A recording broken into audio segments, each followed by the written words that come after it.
მოდი რა ხან ქალბატონის სევდა ვახსენე, აქედან დავიწყებ. ბევრი წელია ვაკვირდები და ერთ-ერთი ყველაზე ნიჭიერია ტალანტების აღმოჩენაში და შემდეგ მათი პოპულარობის წვლილი შეტანაში.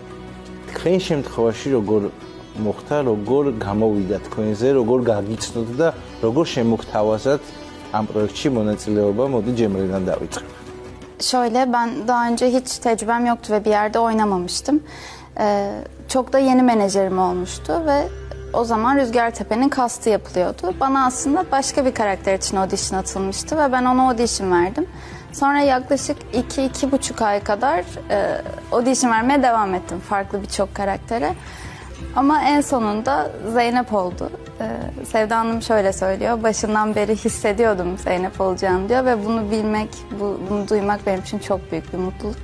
Çok güzel bir serüvendi ve çok da güzel sonuçlandı. Benim tabii daha önceden günlük dizi tecrübem vardı. Daha sonra yapmama kararı almıştım. Yani basamağında daha farklı işler yapmayı planlıyordum ama işte Sevda'mla tanıştıktan sonra yarım saat konuştuk ve de bu işte oynamalıyım dedim. Yani çünkü bunu bir günlük dizi gibi görmedim hiçbir zaman. Hiçbir zaman öyle oynamadım, hiçbir zaman öyle bakmadım. Başka bir bakış açısı vardı ve yarım saatlik konuşmadan sonra bu işte ne olursa olsun olmalıyım dedim ve Halil'e oldum yani.